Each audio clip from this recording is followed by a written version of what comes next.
హిందూపురం ప్రజలకు రుణపడి ఉంటారన్నారు TDP MLA Balakrishna. NTR హరికృష్ణతో పాటు తన్ను గెలిపించారు అన్నారు బాలకృష్ణ.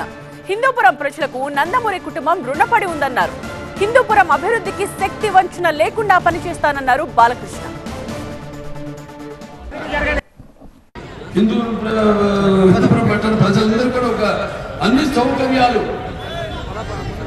కలిగించే ఒక ఆహ్లాదకరమైన పార్కుగా సూర్యపట్టణం తీర్చిదిద్దుతున్నాం. ఆ పనులు కూడా త్వరలోనే మొదలు పెట్టబోతున్నాం.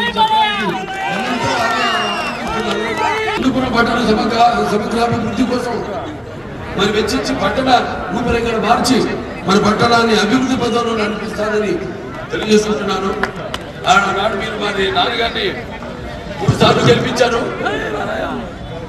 మరి